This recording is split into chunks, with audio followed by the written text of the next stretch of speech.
Alternative currents में electrons की movement और डीसी करंट में इलेक्ट्रॉन्स की मूवमेंट बिल्कुल भी डिफरेंट होती है। अल्टरनेटिव करंट में इस तरह की वेव क्यों बनती है?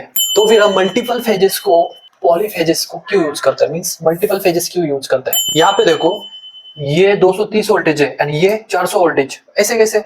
अगर ये सिंगल फेज इक्विपमेंट का वोल्टेज 230 है तो ये थ्री फेज का वोल्टेज तो 690 होना चाहिए था ना, बिल्कुल, मतलब 230 मल्टीप्लाई बाई 3 ऐसा होना चाहिए था ना। बट ऐसा ना होते हुए ये ऐसा क्यों है? ये 400 वोल्टेज क्यों है? ये 400 वोल्टेज ही क्यों है? तो देखिए, हमारे सप्लाई लाइन पे 3 फेज प्रोवाइड किए जाते हैं, लाइन 1, लाइन 2, लाइन 3। उसी को हम फेज 1, फेज 2, फेज 3 भी बोलते हैं, या फिर आरजीबी भी बोलते हैं, रेड, येलो एंड ब्लू, वो भी बोलते हैं। एंड ये एक न्यूट्रल है। सो देखो, ये बल्ब एंड ये स्विच बोर्ड ये सिंगल फेज पे रहा है, क्योंकि यहाँ पे आप देख सकते हो ये सप्लाई लाइन के सिर्फ एक फेज से कनेक्टेड और दूसरी जो लाइन है वो न्यूट्रल है। एंड ये बल्ब है, ये देख सकते हो आप, ये सप्लाई लाइन का एक ही लाइव लाइन से कनेक्टेड है एंड इसका दूसरा जो है वो न्यूट्रल से कनेक्टेड है, राइट? सो सिंगल फेज है ये दोनों। और अगर आप मोटर को देखोगे तो ये थ्री फेज मोटर, ये थ्री फेज मोटर होगी। अगर अगर ये थ्री फेज मोटर होगी, अगर ये रेड से भी, ये लाइन 1 से भी कनेक्टेड है, यहाँ पे ये ओवरलैप हो चुकी है, आप देख सकते हो, बट इसको इस तरह से आप कंसीडर कर सकते हो। तो ये थ्री फेज पर कनेक्टेड है एंड ये न्यूट्रल पॉइंट पर भी है। सो अभी हो क्या रहा है कि ये तीनों फेज यहाँ पे इस मोटर तक आ रहे हैं और ये एसी करंट है, अल्टरनेटिव करंट एसी, जो कि इस तरह से फ्लो होता है, इस तरह से फ्लो होता है, इस तरह से फ्लो होता है। ओके, तो यहाँ पे अगर 3 फेज होंगे तो वो इस तरह से होगा, 3 फेज के लिए इस तरह से ग्राफ बनेगा, राइट? ओके, सो इस मोटर के अंदर का मैकेनिज्म आप एक यहाँ पे देख सकते हो, जहाँ पे एक उसको झूम करा गया है। ये जो पॉइंट है ये आपका न्यूट्रल पॉइंट है, क्योंकि करंट अगर आ रहा है तो उसको रिटर्न जाने के लिए भी पाथ होना चाहिए। तो ये पाथ न्यूट्रल पॉइंट है जो कि ट्रांसफार्मर से आया हुआ है। ओके, सो ये 400 वोल्टेज क्यों बन रहा है? अल्टरनेटिव करंट में क्या होता है, इसी रास्ते से वो रिटर्न जा रहा है। सो अल्टरनेटिव करंट में एक फॉर्मूला लगता है वोल्टेज के लिए। अगर आपका एक फेज का वोल्टेज 230 है और आप इस तरह के 3 फेज यूज कर रहे हैं, तो आपको जो टोटल वोल्टेज मिलने वाला है, जो आपको टोटल वोल्टेज मिलने वाला है वो √3 into this, means √3 into 230 is equals to 400 voltage, ये होगा। और हम मल्टीफेज क्यों यूज करते हैं? क्योंकि बल्ब एक छोटी सी चीज है जो कि एक ही फेज पे चल जाएगी, उसके लिए उतना पावर सफिशिएंट है।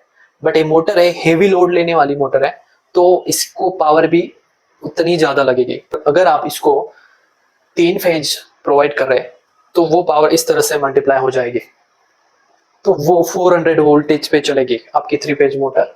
एंड वही आपके सिंगल फेज इक्विपमेंट्स चलेंगे 230 वोल्टेज पे, राइट? और फ्रीक्वेंसी में कोई डिफरेंस नहीं आएगा, फ्रीक्वेंसी यहाँ पे भी 50 हर्ट्ज ही होंगे एंड सिंगल फेज में भी फ्रीक्वेंसी 50 हर्ट्ज ही होंगी, उतनी ही होगी।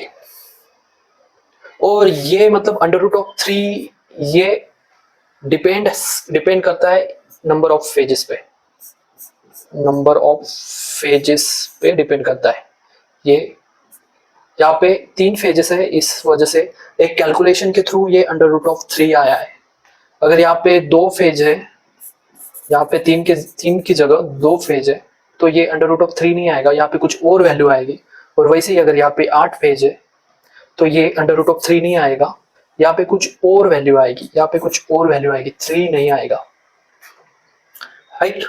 अब आप देखो अल्टरनेटिव करंट में इस तरह की वेव क्यों बनती है, इस तरह की साइन वेव्स क्यों बनती है अल्टरनेटिव करंट में, जबकि डायरेक्ट करंट में सीधा एक स्ट्रेट लाइन में कर्व, स्ट्रेट लाइन होती है, नॉट कर्व।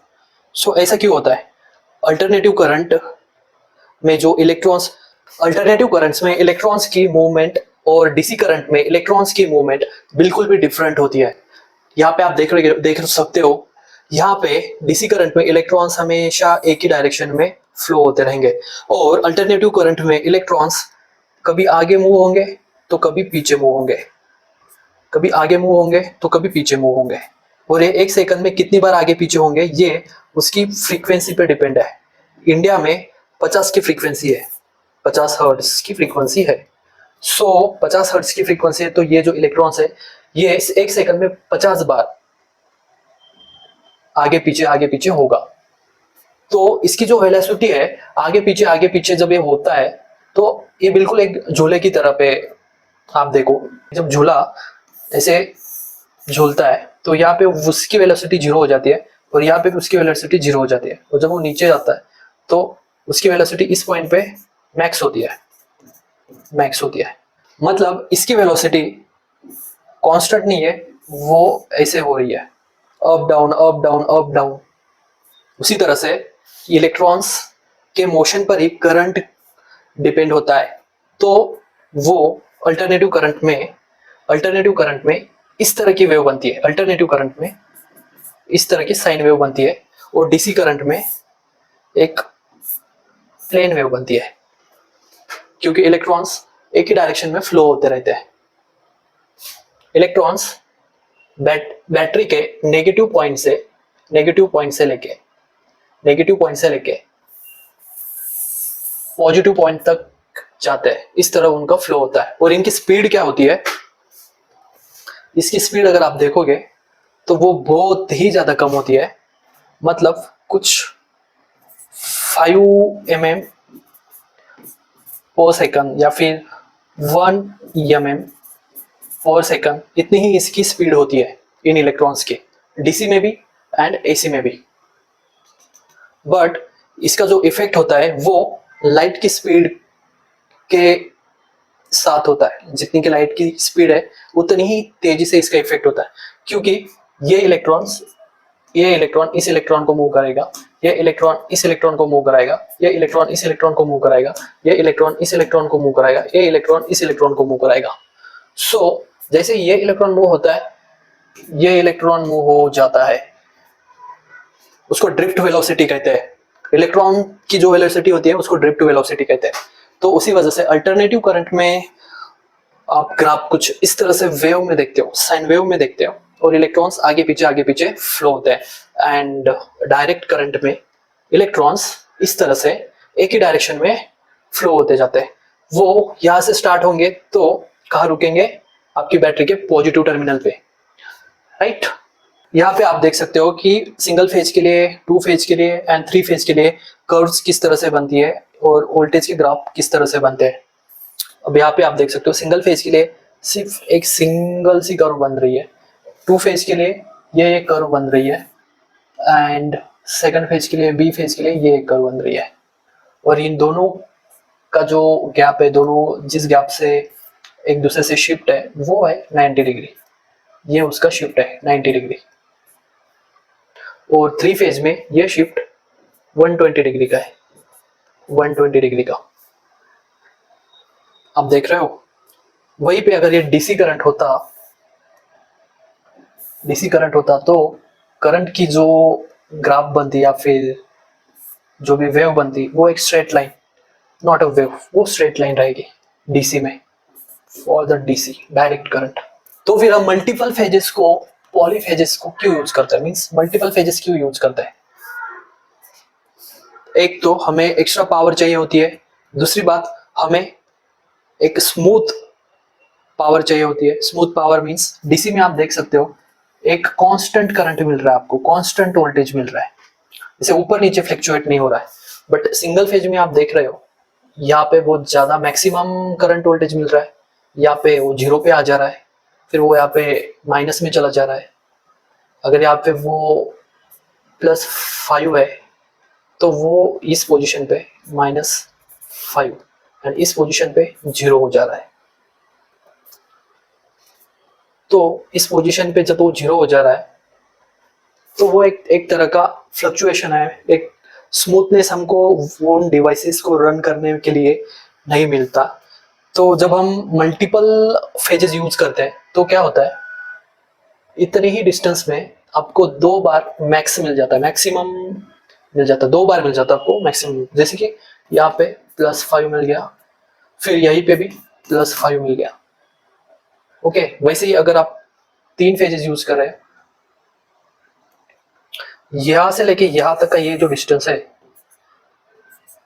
ये वाला जो डिस्टेंस है, ये और ये डिस्टेंस सेम है, 360 0 डिग्री से लेके 360 तक, 0 डिग्री से लेके 360 तक, 0 डिग्री से लेके 360 तक। पर सिंगल फेज में हमें सिर्फ एक ही बार मैक्सिमम 5 वोल्टेज मिल रहा है एंड मैक्सिमम -5 वोल्टेज मिल रहा है, राइट। और यहाँ पे अगर आप देखोगे 2 फेज में हमें 2 बार मैक्सिमम वोल्टेज मिल रहा है, 2 बार, राइट। और वैसे ही 3 फेज में हमें 3 बार मैक्सिमम 5 वोल्टेज मिल रहा है। तो ये कर्व थोड़ी सी स्मूथ लगती है, ये थोड़ी सी स्मूथ लगती है ना, ये थोड़ी सी स्मूथ है। और ज्यादा पॉइंट बढ़ाते जाओगे आप यहाँ पे और ज्यादा फेजेस बढ़ाते जाओगे आप, और ज्यादा फेजेस बढ़ाते जाओगे आप, वो डीसी की तरह स्टेबल होती जाएगी, वो स्टेबल होती जाएगी। But practically n number of phases, practically n number of phases, max आप कितने यूज कर सकते हो इसका थ्योरेटिकल कोई आंसर नहीं है।